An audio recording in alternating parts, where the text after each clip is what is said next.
Welcome to everyone tuning in. Thank you very, very much for joining us today. My name is Glen Goland. I'm a senior wealth strategist at Arnerich, Massena. We are a Portland-based investment advisory firm bringing our unique and disciplined process to private clients, nonprofit endowments, and foundations. Today, I am honored to be here with my friend and our guest, John Tibbetts. John serves on the board of directors of the Oregon Council for Economic Education, also known as OCEE, and is on the state's Personal Finance Standards Committee, charged with crafting standards to satisfy the new requirement for personal finance instruction in Oregon schools. John served as a lieutenant colonel in the U.S. Army before retiring to pursue a second career in education, and was awarded the 2018 Teacher of the Year Award in the state of Georgia. He retired fully from teaching after 11 years in 2020 and moved to Oregon so he could be closer to his family, and we are all benefiting from having him here in our state. I joined the OCEE board recently, about 2.5 years ago now, and met John through that because I'm deeply passionate about their mission to empower and equip finance and economics teachers here in Oregon who are teaching our students K through 12. John is a retired econ teacher, and he has extensive experience and knowledge about the landscape on the educational side of things, both where strengths and gaps are. So we thought it would be helpful to invite him here to share some of his insights on an Ask the Expert podcast about the current state of economic education in the Oregon classroom and where it's headed. So John, thank you so much for being here. We really, really appreciate the time that you're spending with us today. My first question for you is, can you start by giving us just a quick bit of background on yourself, your history, your experience, and how you became involved with OCEE, and then what your role is in the organization? Absolutely. Thank you, Glenn, for having me. This is a real honor and a pleasure to be able to participate. As you noted, I'm a veteran, retired from the Army in 2004, and a short stint in industry, and then went into the classroom. I taught for 5 years, primarily history courses, and then I had a break in teaching and went back into industry. Served as a strategic planner for a company that was a food manufacturing company, and then did some consulting work for education as well. I went back into the classroom about 2015 and taught at that point. Then switched over and taught I almost completely taught economics. And there I got involved with Georgia's version of OCEE, the Georgia Council on Education, Economics Education. And my role with them was as a learner, as a teacher trying to implement, and they were just an incredible asset to me as a teacher.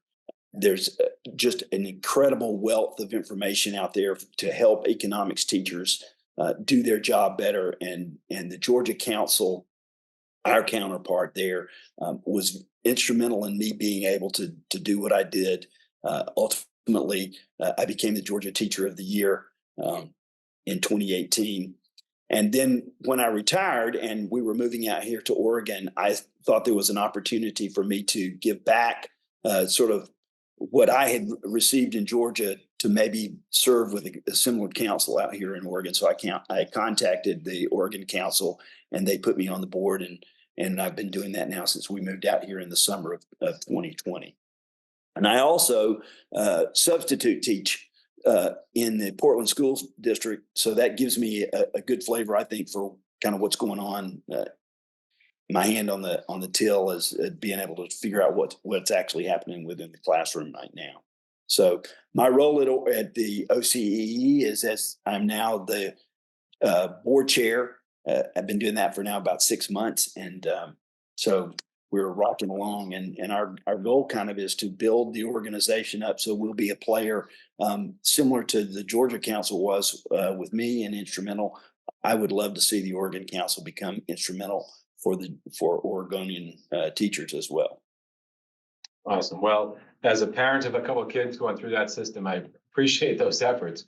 What is your overall take on the state of economic and finance education in Oregon as it currently stands, and how has this changed over the years?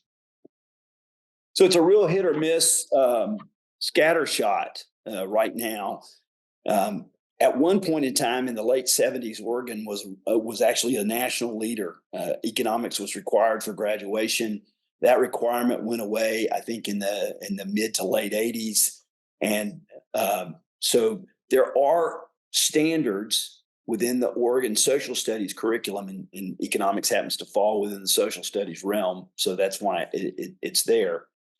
But there are standards that are required that are personal finance and economic standards, but the actual requirement to have a class in economics or have a class in personal finance is not there. It's not one of the things that you have to have on your transcript in order to graduate. So most recently, there have been efforts over the years, but most recently last year, what is now known as Senate Bill 3 passed the Oregon legislature, and that put in a requirement for a half credit of personal finance to be taught. And there's also a half credit of I'm not even sure how to categorize it, but it's sort of a future planning for students to be able to learn how to be more strategic about what they're doing with their with planning their life out. It's a strange one. I'm on the personal finance side and I'm pushing there. But what we have found is that it's, as I said, it's very hit or miss from school district to school district about whether or not there is actually a personal finance class. I've taught at some schools in Oregon,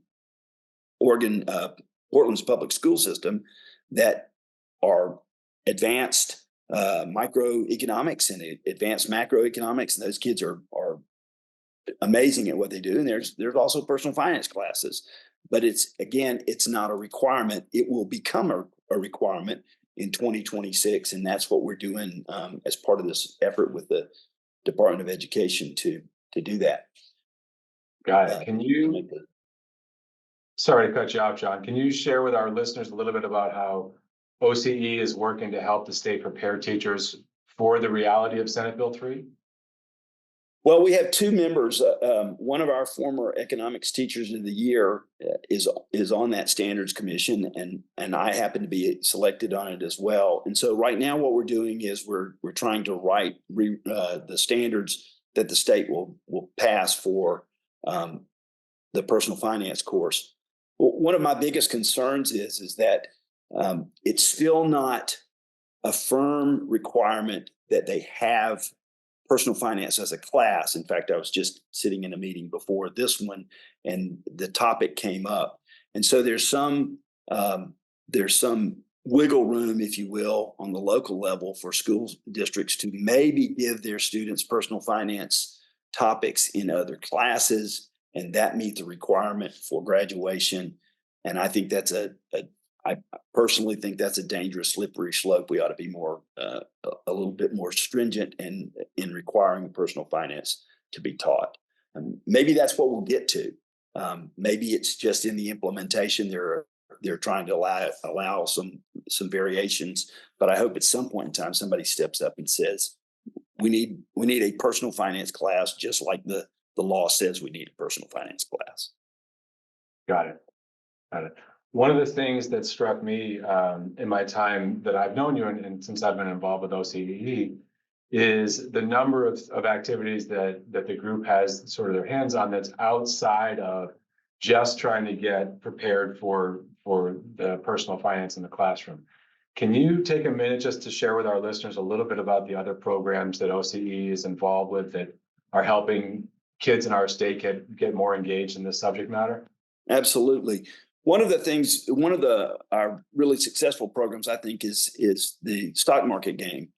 That game provides an opportunity for students to have $100,000 in virtual money, which they invest in the stock market over a 10-week period. We run a fall and a spring game, and the app that the students play on acts as their broker, provides them an opportunity to understand about investing. on a personal basis. We recognize that, if you will, or at least the way it's been explained to me, and I think it's a pretty good way to think about it, is good financial planning is based on savings, is based on having insurance, and is based on having investment for the future. And so we're not trying to, the stock market game has its detractors, and some people think that it focuses too much on the stock market as a gamification. But what we're doing is we're teaching the kids how easy it is to get involved in the stock market now, and to put your money in the stock market, which is where you've got to be. If you can't buy real estate, that's where you've got to be to make your money work for you, and using the time value of money in the future. So it's a great opportunity. The council itself provides it free of charge to any school in the state, and it's played at elementary level, it's played at the middle school level, and it's played at the high school level. And we work personally with some schools. We have a partnership right now with Park Rose High School, and we have had a partnership with Park Rose Middle School and the Elevate Oregon program to work directly with them to provide some expertise to help those students. And it's amazing to me, in participating in that program, how much the kids begin to understand the second and third order effect of what's going on in the stock market. And it's not just about buying Nike or Under Armour or a stock, but then they get to think longer and wider about what makes the economy tick. So a great opportunity. A second program which we are trying to get off the ground is called Invest in Girls. It's a program through the Council on Economic Education, which is the national organization that's sort of our parent, if you will, organization. And that is an opportunity to focus directly at high school girls, to provide them with the opportunity to understand more about financial planning and potentially a career in finance, either as an accountant or as an investment advisor or some role within finances. So we're doing our best to try to get that program off the ground. In addition to those two things, then every year we sponsor the Economics Challenge, which happens in the spring, and it's high school students in a sort of a College Bowl sort of opportunity to show their stuff for what they know about economics, and we name a state champion every year, and that state champion then gets a chance to move up and participate at the national level. If they did well enough at the national level, that would eventually might bring a trip to Washington, D.C. But that's a program that we have every year, and probably next year we'll be implementing what's known as a personal finance challenge, which is a similar program to the economics challenge. And that program will obviously go hand in glove as personal finance gets implemented across Oregon. We think that's a good fit to start doing that. Well, thank you. I've been lucky enough to participate in a handful of events around the Econ Challenge. And for our listeners that are familiar, I would say that the data that the students are learning in that is somewhat comparable to the stuff that I had to learn in the investment sleeve of my certified financial planner designation. I mean, I've been so impressed with the topics and the thoughtfulness that these high school students are going through. So again, thank you very, very much for all of this. How can people get involved with the organization? Clearly, we would be happy if they want to write checks, but what else? How else can people get involved, and what's the best way for folks to learn more here? So we have a website, econoregon.org, which we are in the process of rolling out a new website. One of our board members has graciously taken that on. We've been working on that for about 2 months now, and hope that'll come live. But you can go there. Our contact information is there. We would love to have people who are in the financial realm to have an opportunity to become a resource that we might be able to connect them with local school systems around the state, especially outside of Portland. We get very Portland centric in our view sometimes. And one of our challenges as a board for the Oregon Council is to serve all of Oregon. And so that's one of the things that we're working on to try to do, is to expand our geographic diversity so that we get outside of the city of Portland. And so we would love the opportunity to connect people with teachers where we can. That's the opportunity there. And obviously, we would like a check. If someone has the financial means that they would like to contribute. All of our programs are provided to schools free of charge. We do not charge any of the schools that work with us a fee, and so there are some financial needs for our organization there. And if someone's interested, opportunities with and around the economics challenge as well.